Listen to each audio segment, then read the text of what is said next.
The check arrives in a thin envelope on a Tuesday afternoon. It looks clean, official. The amount is enough to breathe again. Rent, groceries, a little left over. She deposits it the same day. The teller says it should clear soon. The receipt says pending. That night she sleeps better than she has in weeks. 2 days later, a small deposit hits the account connected to the program. Not hers. Theirs. It shows up quiet, early morning, just enough to suggest things are moving. By Friday, the check comes back. Returned unpaid. Refer to maker. She calls the number on the letterhead. No answer. She leaves a message. The voicemail cuts her off. Full. At the bank, the clerk lowers his voice. He says this has been happening. Same timing, same pattern. Money arrives. Checks go out, checks bounce! And somewhere between the deposit and the return, trust is being stretched on purpose. Chapter 1. The check that did not clear. The envelope lands in the mailbox just after noon. Thin paper. Windowed. The return address carries a program name printed in dark ink. It looks official enough to stop the doubt for a moment. Inside is a check. Real paper. Real numbers. The amount matches what she was promised. It is not a windfall. It is relief measured in weeks. Rent, utilities, food. She holds it longer than she needs to, like it might disappear if she sets it down. She drives to the bank the same day. The line is short. The teller scans the check, types, nods. No warning, no pause. The receipt prints with one word at the bottom, pending. The teller says it should clear in a few days. He says that like it is routine. That night, the pressure in her chest eases.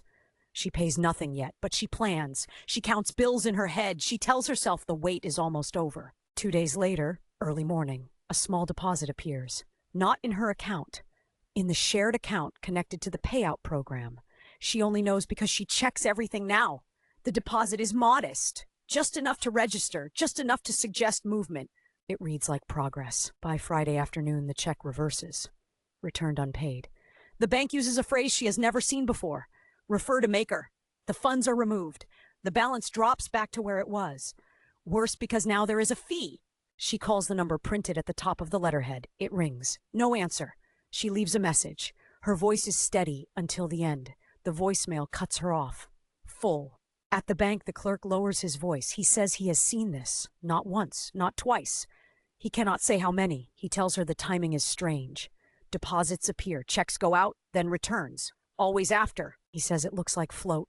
She does not know what that means yet. She will. The program office sits in a rented suite off a service road.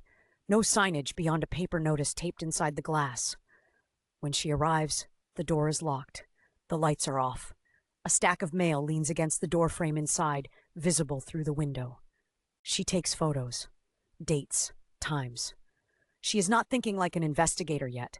She is thinking like someone who has been burned and wants proof it happened. Over the next week, she learns she is not alone. Another recipient lives 3 blocks away.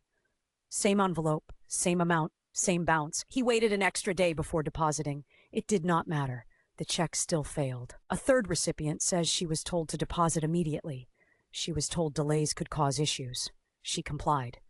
Her check still came back. They compare notes. The deposits show up just before the checks are mailed. Always small, always timed. Enough to create the appearance of funding. Not enough to cover what is going out. Bank records show that checks were written against balances that never truly existed. The deposits created a window, a narrow one. Long enough for the mail to move. Long enough for hope to take hold. Calls to the program office stop being returned entirely. Emails bounce. The website remains live, unchanged, still promising timely payouts and community support. Documents begin to surface. Not leaked, not stolen. Shared quietly between recipients who start asking the same questions. Why does the money arrive right before the checks leave? Why does it never last? One internal memo mentions scheduling. Another mentions calming concerns. Nothing admits intent. Nothing needs to. The pattern speaks. Financial experts later describe this stage as the quiet phase.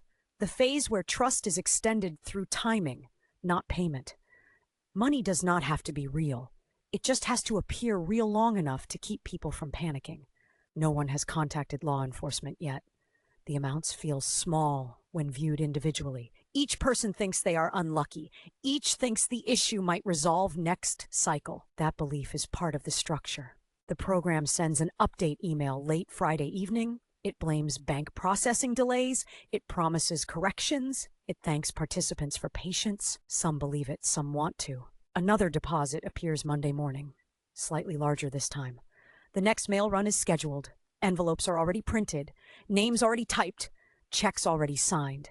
Inside the system, the numbers do not add up. Outside, people are still waiting. The question is no longer whether the check bounced by mistake. The question is whether the bounce is the point. And if so, who is controlling the moment it happens?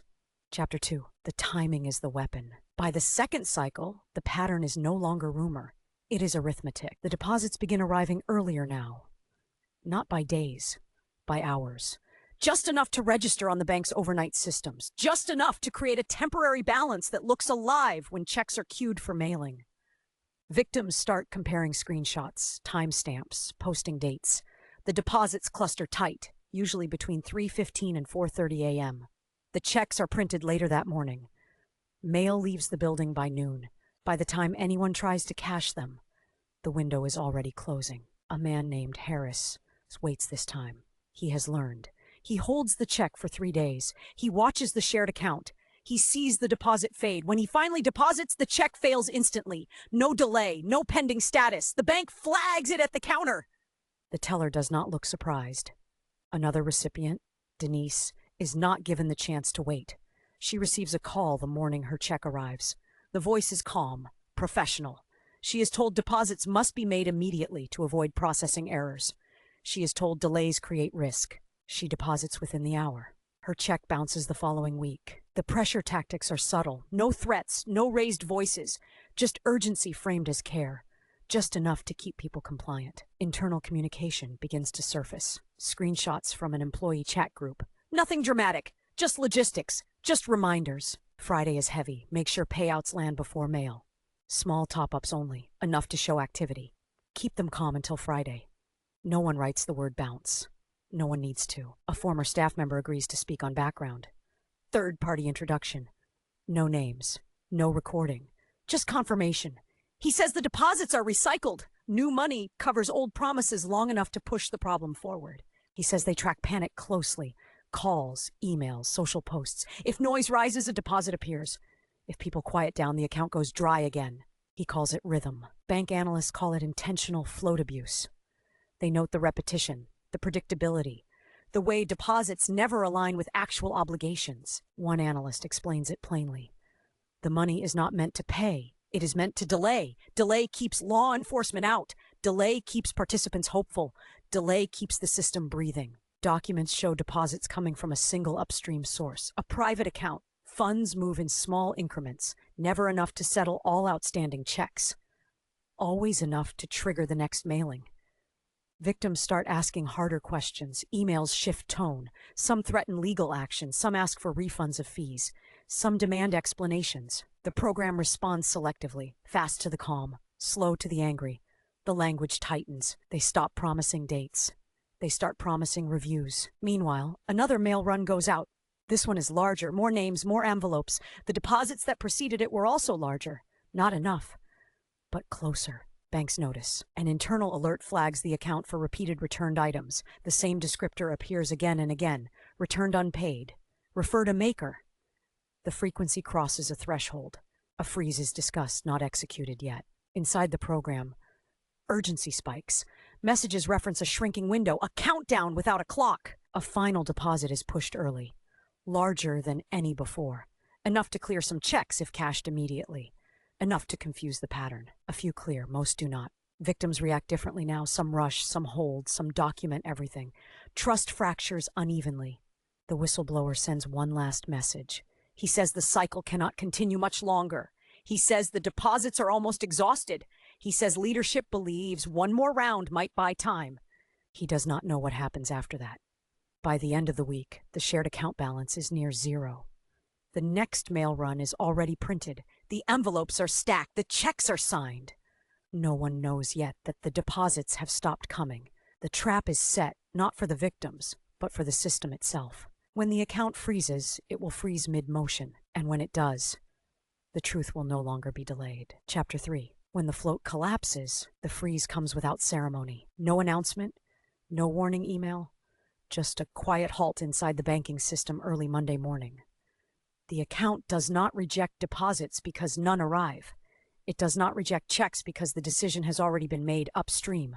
The pattern has crossed an internal line. At 9:10 a.m., a compliance analyst files the final report. Repeated returned items. Artificial balance inflation, mail-based disbursement activity unsupported by settled funds, intent inferred through repetition and timing. By 9:40, the account is restricted. Checks mailed the previous Friday are still in transit. They will arrive anyway.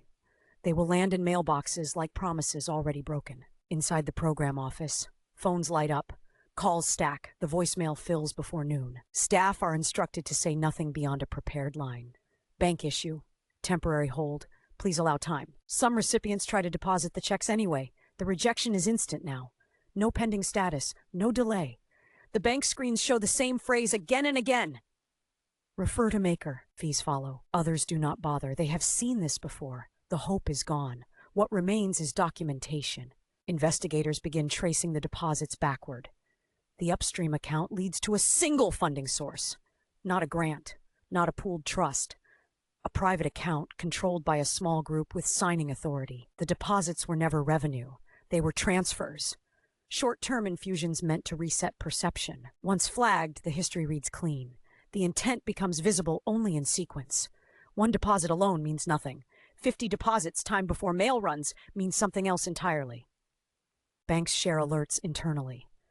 Another institution reports similar activity tied to a secondary account. The net tightens. Victims receive formal notices by email and mail. Language stripped of apology. The returns are confirmed. The funds are unavailable. The issue is under review. No timeline is offered. The program issues a final message late Tuesday evening. It blames processing errors. It claims unexpected restrictions. It promises cooperation. No new checks are mentioned. Behind the scenes, leadership argues. Emails show disagreement over strategy. Some want to admit failure. Others want to stall. No one disputes the numbers. There is nothing left to float. Law enforcement enters quietly. Not with sirens, with requests. Subpoenas for bank records, preservation notices, interviews scheduled weeks out. This is not a raid. It is a reckoning built on paper. Victims compare losses. Not just the amounts promised, but the costs incurred chasing them.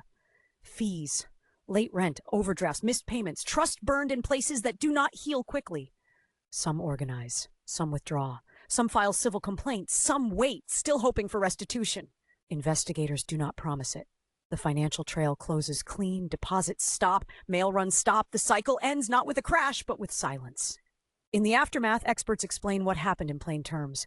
The scheme did not rely on stealing large sums at once. It relied on time, on patience, on the space between deposit and return. Trust was not broken immediately. It was stretched again and again until it snapped. Accountability moves slowly, charges are considered, civil actions filed, regulatory findings drafted. The process takes months. The damage took weeks. For the victims, the final realization is the hardest. The checks were never meant to clear. The bounce was not a failure. It was the design. Money arrived only to keep them waiting.